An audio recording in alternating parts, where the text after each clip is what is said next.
Hello, and welcome to Week 2, Assignment 1, Case Analysis, Implementing Positive Organizational Scholarship at Prudential.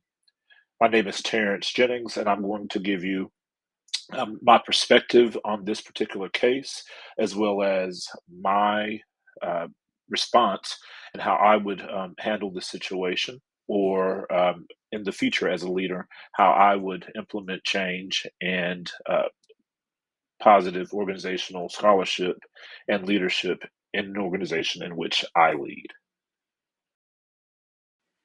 First, we will discuss the challenges facing Prudential services. The first one would be retention of employees, and the second would be retention of customers. The next aspect that is a challenge facing Prudential services is the changing the culture of the company, recruitment of the best talent and employees, and achieving high financial performance. Due to the merger, the company runs the risk of losing employees due to the culture and company philosophy changes. Also, customers may choose to leave because of unknown variables as well as company practices and that they may be unfamiliar with. And so navigating this merger is extremely important, and the positive change that's necessary will make or break the company both financially as well as an organization. The three other challenges: changing the culture of the company, recruitment of the best talent employees, and achieving high financial performance speaks to the importance of the sustainability of the company itself, and why the need for positive change or positive leadership and positive organizational scholarship is necessary. The ultimate goal of the company through the merger is to not only survive but to thrive. And because of our study this week about positive organizational scholarship, we know that in the midst of the obstacles or what may be perceived as negative, positive leadership seeks to outperform expectations and to exponentially outperform, matter of fact, so that it is extraordinary, if you will. Realizing that in order to be successful and to not only thrive, but to beat the odds, if you will, Prudential decided to invite Bob Quinn, a faculty member of the Center for Positive Organizational Scholarship and professor of management and organizations at Ross School of Business, to come in and work with upper management and leadership of the company. These levers of change included introduction of positive organizational scholarship, achieving the bottom line performance, and changing the culture of the company. The leadership felt that it would be these tenets that would allow the transition or the merger of the two existing companies into one successful conglomerate. As with any change, there were challenges. The first challenge being the fear of this new initiative being considered a flavor of the month.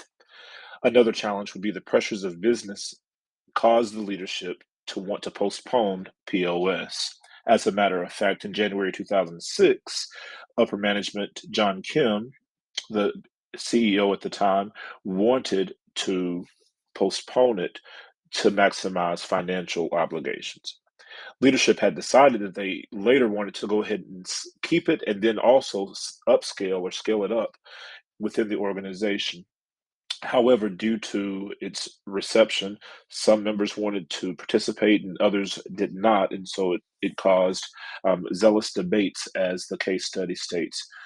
And this could be perceived as a challenge, but could also be perceived as an opportunity based on positive leadership's tenets.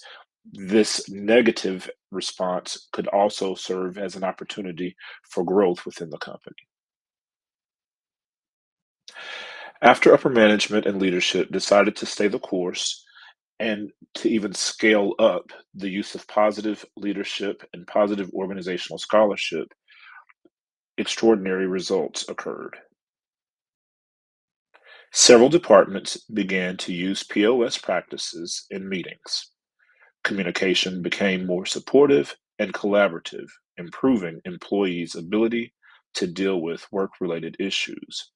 Management was more effective at giving and receiving feedback.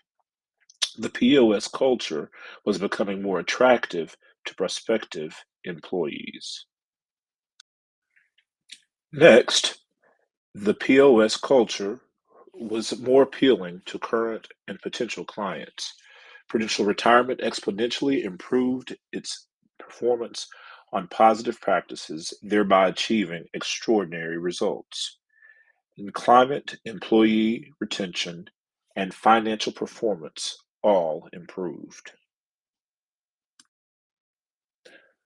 Although Prudential Retirement Services case study ended in an extraordinarily positive way, there were some actions by upper management leadership along the way that could have allowed the company to experience success even sooner.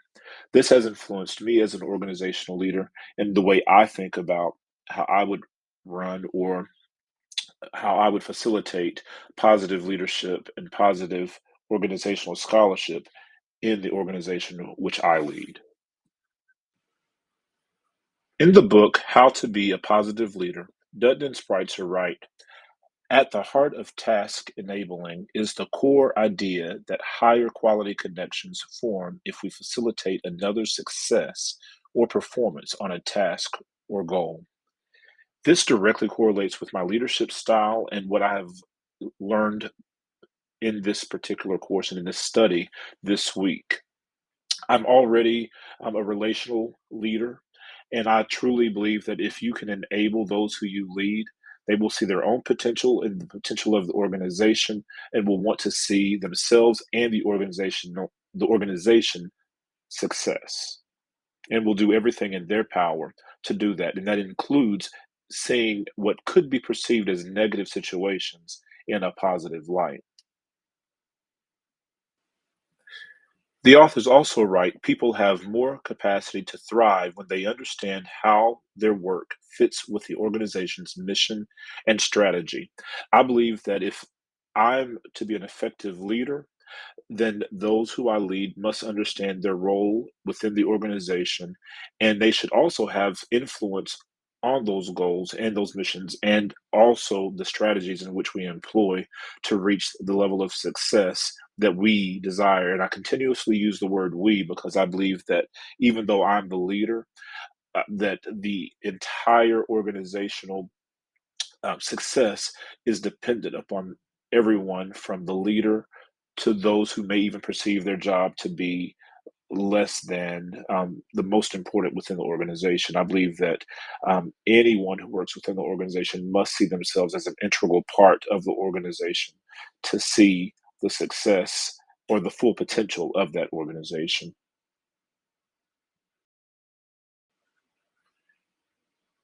Another component of my learning this week is that no organization is 100% positive or 100% negative. At its worst, Prudential Retirement Services did not prove to be 100% negative, and at its best, even at its highest level of performance, it was not 100% positive. This realization helps me temper my own expectations and helps me guide those expectations of my organizational members. It will also help me put things in perspective when my desired goals or our desired goals are not necessarily reached in the timeline in which we've orchestrated. Lastly, Quinn writes, without an authentic leader engaging in authentic behavior, words carry no power. This has been probably the most prolific statement in all of the reading that I've done this week in that I believe that positivity is a great thing, but authenticity is even more important when trying to implement positive thinking, positive leadership, or positive organizational scholarship.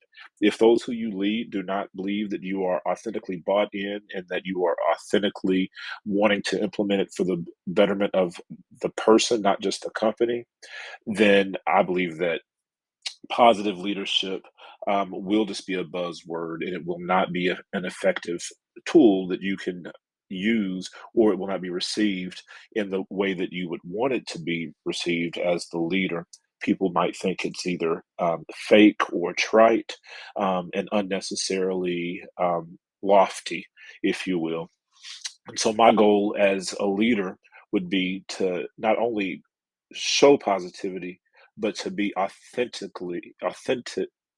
in my positivity and my positive leadership outlook. Thank you so much for listening and watching this slide deck and hearing my thoughts on this case study, as well as my thoughts on my personal leadership and how positive leadership and positive organizational scholarship will play a role in my own leadership in the future. Thank you very much.